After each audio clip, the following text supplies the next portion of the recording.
Hey, everybody, and welcome to another episode of Eating at a Meeting. It is July 1st.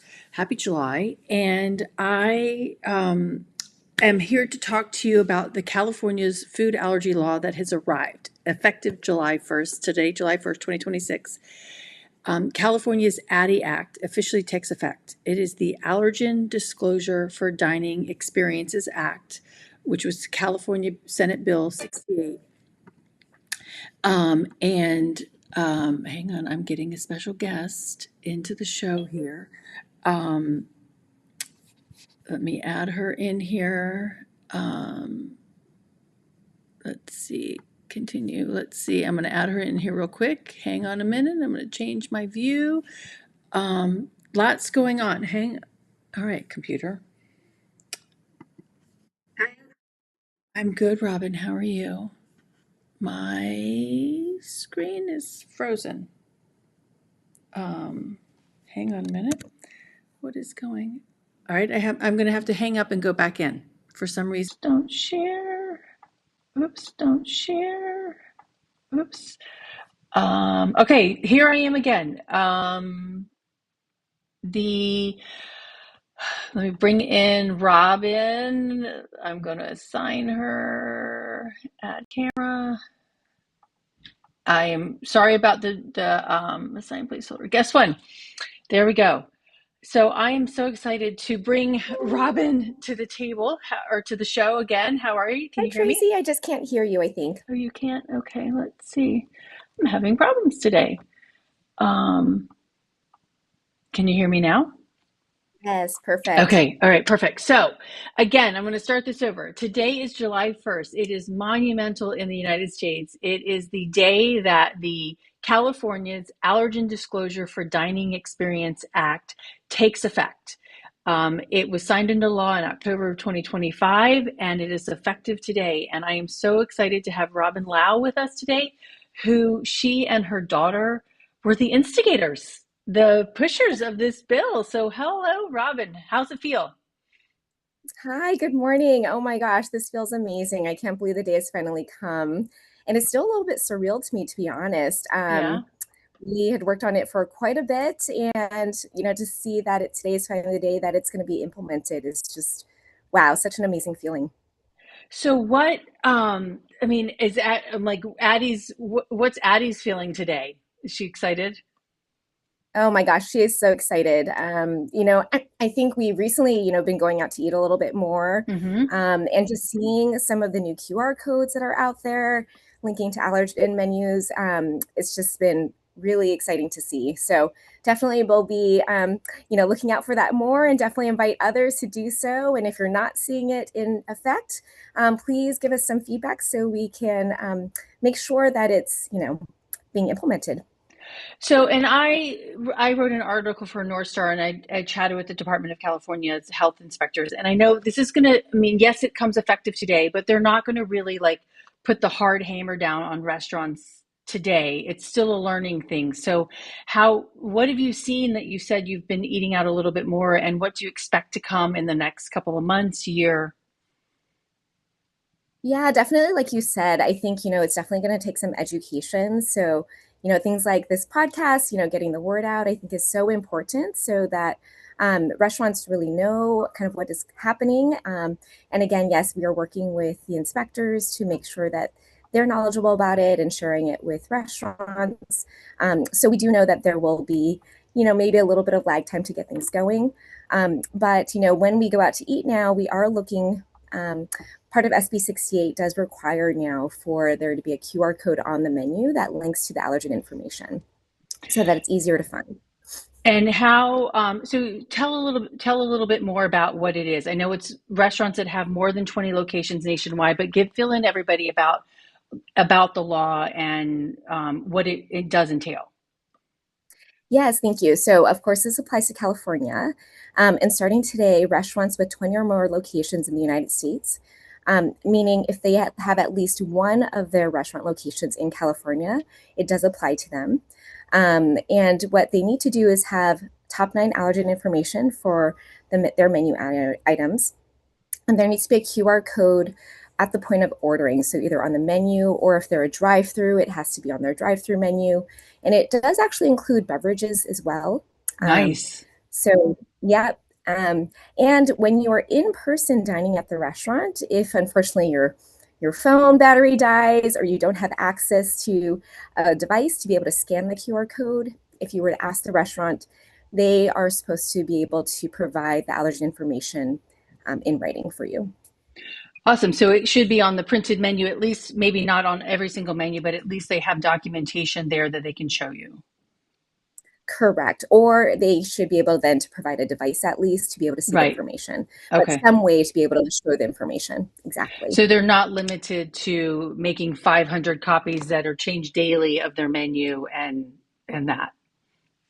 Correct. Yes. It does Yeah. not have to be on all the menus, but at least, one allergen menu resource essentially. Right. Okay. And the restaurants that you've been going to, have you the experience with the servers, how has that been? Yeah. I think some of them may not all know about Hmm. the legislation quite yet. But it has been, some nice little surprises where we have gone to restaurants that we have gone before, some restaurant Hmm. chains, and noticing now that there are QR codes that weren't there before, at least we didn't notice Oh, before. no. So Okay. definitely the allergen information being more readily available. That's fantastic. And so it's, which is a nice surprise, right? I mean, because you've now got a Absolutely. lot more information to it. And have you heard anybody like saying, "Hey, this has been a challenge. How can we?" Or they're like, "Hey, we're really." I mean, I'm sure they're. I'm going to say really excited to be able to provide this information. But what have you? Has anybody given you any pushback on it? Not to me personally, and maybe they Okay. just aren't speaking to me directly, of course. Right. Yes. But I have been able to talk with some restaurants that they had just found out about the bill. I recently, Addie and I did with Food Sage a Sacramento food allergy walk, and this was earlier, in the month. Sorry, actually, it was in May for Food Allergy Awareness Month. And, so a restaurant brand heard about it and they said, oh, actually, we had just heard about the bill. We definitely want to implement this. And they were excited to Nice. learn at the walk about, food allergies and just, why it's so important to label. And they Hmm. definitely came on board and were very supportive of our walk and the Dyne Allergy Safe Fund, et cetera. So, things like that are just really exciting to hear. I think when Hmm. people are empowered with information to know that, hey, this isn't just another thing that we're required to do, but, the reason behind it, Right. that this can really help save lives and provide your customers with more information and really, end up having more loyal customers to your Right. business. Yeah. Yeah. I mean, and I actually went to a restaurant last night and it's like, okay, so what is gluten free on the menu? He's like, that, and it was a bartender, and he's like, oh, well, let me tell you, like 95% of our menu can be made gluten free. And this bartender knew a lot of information about the entire menu, which I thought was fantastic. But I shared with him that somebody recently, when planning an event, said, well, we're not legally required to tell you what's in our food. We'll tell you what it's free of. And he's like, our menus are not secret, and like he's like, we should, people should be doing this. And I'm like, I took his picture and his name, and I'm definitely going to talk about him. His name's Jeremy, and it was at Dockside, but it was mind-boggling that somebody was like, well, we don't have to legally tell you. I'm like, it's not rocket science. I mean, you just don't want to kill people. Absolutely. And what I actually learned in working for SB 68 is, Hmm. prior to the Addie bill being implemented, if we were to go to a restaurant and disclose that, hey, my daughter has food allergies, they were required already to tell us verbally if the dish contained her allergens. And that was Interesting. already, they were liable once they said that verbally. So, Hmm. the liability actually doesn't change the fact that they're now required to write it down. It Right. just is providing information written as well as verbal. And so the That's liability yeah. doesn't change. If Hmm. anything, this is a risk reduction for restaurants because their wait staff who previously may not have had something to reference now has something to reference, and it just makes it Hmm. all the more safer and Right. decreases And that risk. I love that explanation of it too, because I actually, somebody's like, well, we'll just have chefs there to answer the questions. And I was at a catered event um, a couple of months ago, and they're like, well, ask the chef what's in the food. He's like, yeah, I made it this morning. I said, well, is this or this in it? He's like, I don't remember.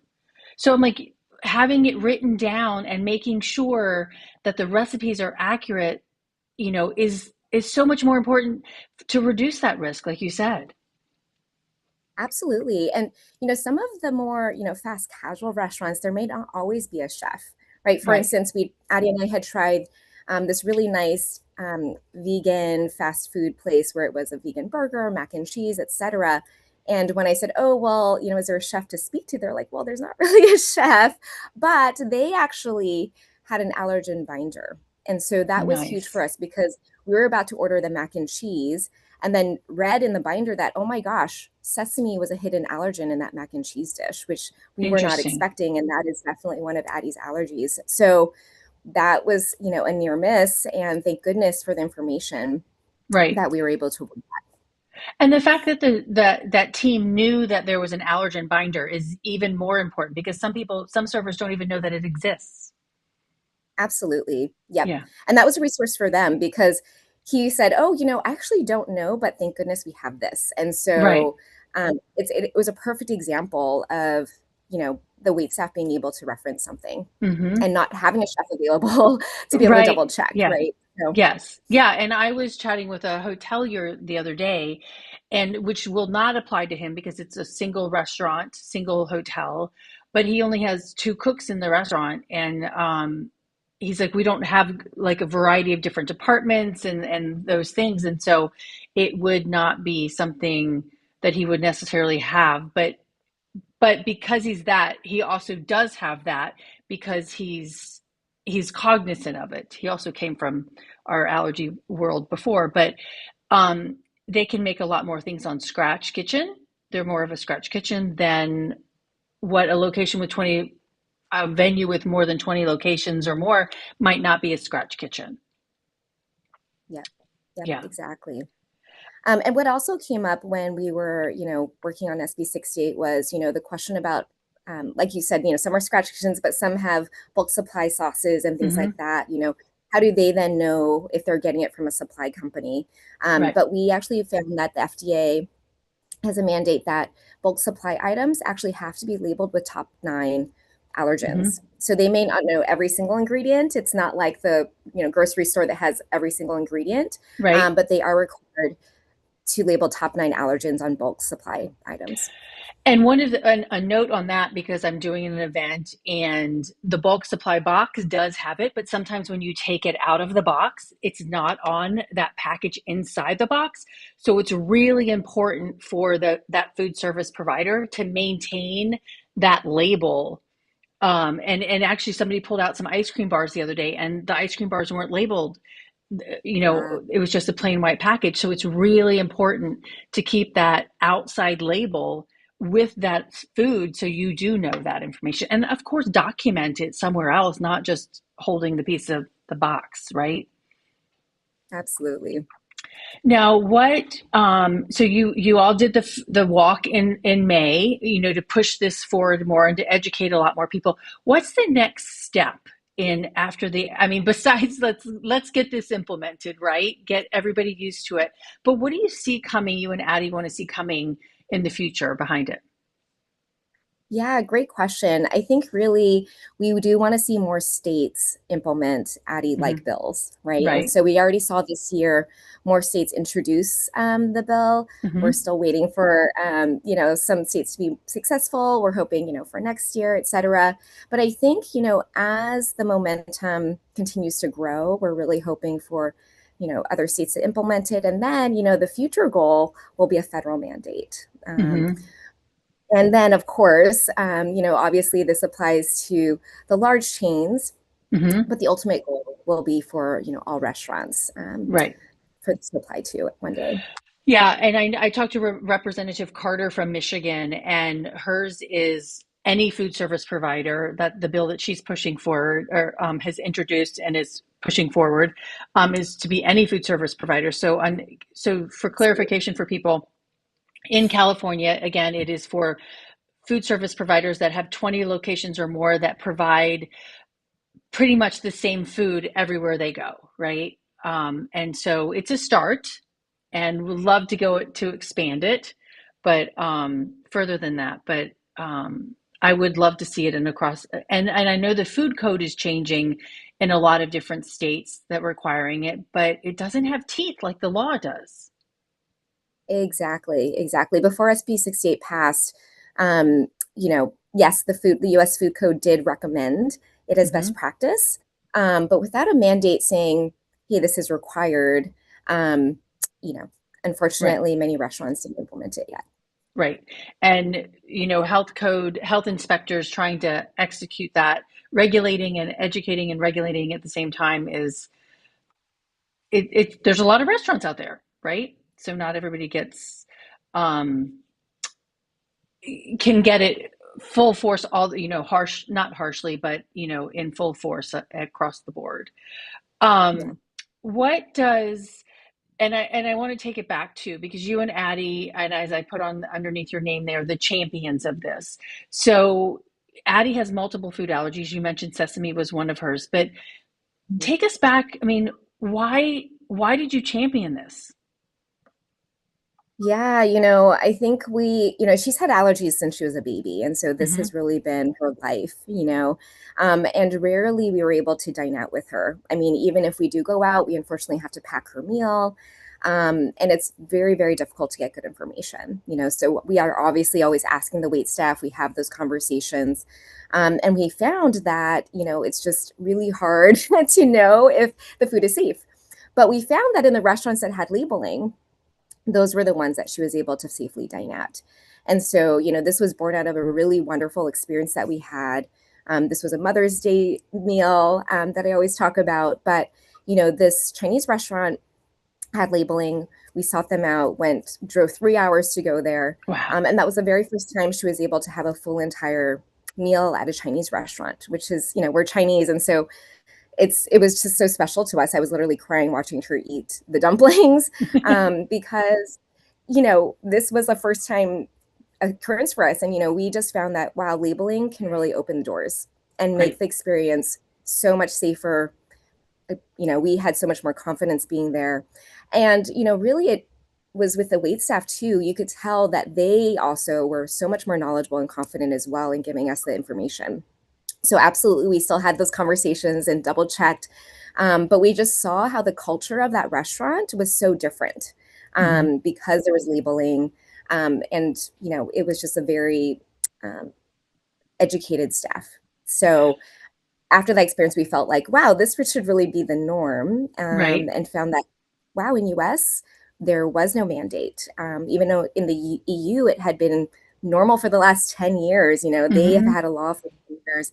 And so we really felt pretty strongly that this should be something that we start here in the US. That's all. And you're going to kick it off. And it's, um, it's very inspirational, and thank you both for doing that. And Addie is so happy, and when I've talked to her before, that how she's done this, and she got on Capitol Hill for everybody, spoke up to the senators in on the Hill live, and her classmates came, but it passed 39-0, right, in the Senate, and or passed in the Senate 39-0 and 66-1 in the Assembly. That doesn't happen, by accident. I mean, so how It did was that? just Yeah. so amazing to see. Yeah, I would say so. This is definitely not something we did alone. Hmm. We were definitely new advocates on the scene. I had never done anything like this before, and just started out definitely as a newbie. Met a lot of wonderful, wonderful seasoned advocates who became mentors, who joined in our coalition. We had Hmm. over 70 organizations join on in support. So this was definitely a group effort. I mean, AFA, our co-sponsor, they definitely shepherded us along the way of what we can do and introducing us to others. Um, and Senator Menjivar, oh my gosh, she definitely championed this as someone with food allergies herself. So definitely we could not have done this alone. And this was a big group effort from our food allergy community. Right. Yeah. And the fact that the senators and the Congress, the representatives understood that and voted it pretty almost unanimously to get this done, they saw the need for it. Yes, absolutely. And in our meetings with them, because obviously before each of the hearings, we met with the offices individually. And it was just so surprising because in those conversations, they were like, wow, this seems common sense. I think Hmm. in speaking with them, they they were really happy to learn about food allergies more. Hmm. And just kind of hearing our stories of how, this impacts our lives, right? And so I think a Right. lot of them were happy to support this when hearing about more of this information, Yeah. and really felt like this made a lot of sense. Right. And I want to go back to the fact that you drove 3 hours to a restaurant. I mean, but that's the loyalty. And I want, people talk about the risk about allergens, like, oh, we can't tell you that because we can't tell you what's in our food, whatever. I mean, that's a scare not a tactic, but that's a fear of, right, of communicating. And as you've shared in multiple stories, it's like the servers felt more confident, they were more knowledgeable, and it is reducing the risk, but it's also creating an environment where you're going to get people to travel 3 hours to come to dinner. Absolutely. And we are loyal customers to that restaurant Hmm. chain. So, when we find restaurants that are Hmm. educated, that have protocols in place, absolutely, we are constant customers of theirs. Right. They should put a sign up like, hey, we're the instigators of the ADDE Act, right? Yeah. Yeah. And they could learn from them, right? The other restaurants can learn from them about how they did that. All right. Well, I know you've got to get to work, and I so appreciate you joining me here. And what do you want the people in California and the visitors to California to really understand, what they should start seeing going forward and what this means to you and Addie? Yes, absolutely. So, I invite people in California to, seek out some of these restaurants. And, I'm hoping that when you do go dine out, that on the menu you should see a QR code that links to allergen information. Um, and again, if you do not have a device or your phone's dead that day, if you ask the staff, they should be able to provide that information for you as well. So, my hope is that more people with food allergies will feel more confident to dine out with this Hmm. information. And hopefully that, restaurants that this doesn't apply to may jump on board and voluntarily do this, just seeing the Hmm. benefit of it. And if they want to quote unquote jump on the bandwagon, but to get support from you and Addie, is there a way that they can get a hold of you to find out more information about the law because they may not know about it yet? Yes, thank you. Yes, we have a website, addietellsall.com, and her Instagram handle is addietellsall. So that's kind of our main hub for information and where we'll be kind of sharing our experiences when we dine out of Hmm. where we see allergen menus in the wild, and definitely, more information to come about other states and things like that and how you can support. So definitely please give us a follow and reach out to me if you have more questions. Yeah, and just so everybody knows, the bill is the ADDE, which is the Allergen Disclosure in Dining Environments, but Addie's Instagram is ADDIE. Just Yes, for the thank you. clarification on that, if you're looking for it. But and I'm so glad that they found a name for it, based on her name, an acronym for Yes, it it. was a So cute acronym. yes, yes. Robin, thank you so much for advocating on behalf of everyone with food allergies and you and Addie doing the work and the rest of your family, of course, as well. And it's really important, and I'm excited to come to California and see how it's implemented. Thank you so much, Tracy. And you were one of our first, early supporters. So thank you so much, Oh, you're and welcome. your continued support to the allergy community. I appreciate it. Yeah, a lot of us it takes a lot of us to make, for this village and to push acts together like this forward and to make change. So I appreciate it. Thanks. Wonderful. We should all go out and have dinner tonight. Yes, ma'am. I actually am. I'm actually on site right now managing an event, and I was hired to manage the food and beverage for the people with dietary needs. And I have 500 people with different dietary needs at this event. And so that is my job, is working with all of the venues to make sure they've got something safe to eat. So right along with what you're doing. Perfect. Well, thank you for what you do. All right, thanks. All right, I will talk to you both soon. Thanks. Have a good day. You Bye. too. Okay, so I'm going to continue on a little bit. And again, this is about California's new food allergy law, the ADDE Act, which came effective today. It was passed into law or made into law last October, but it becomes effective today.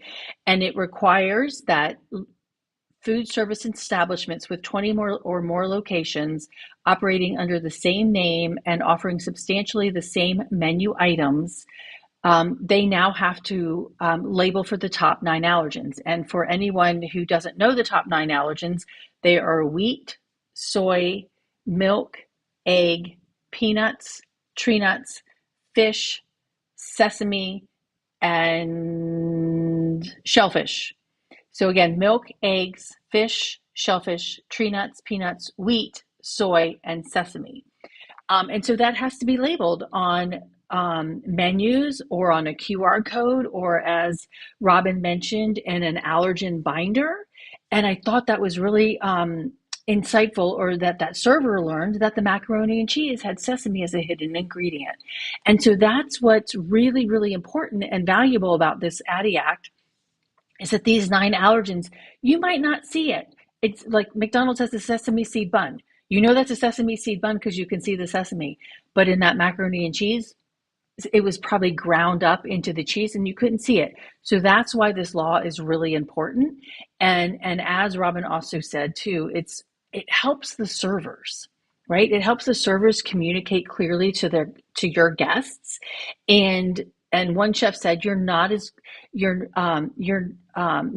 as what your first, or I don't even know I'm going to say it the right way, but this is it. You're only as good as what your servers can provide. So your servers are front-facing guests, front-facing advocates to your guests. They're not necessarily talking to the chef in the back of the house. So the more knowledge your servers have, and you can provide them through labeling your food, it helps them. So when it comes to meetings and events, one, I'm going to talk about first the restaurant. So I did a search for restaurants that actually are higher level restaurants that are used for a lot of corporate events.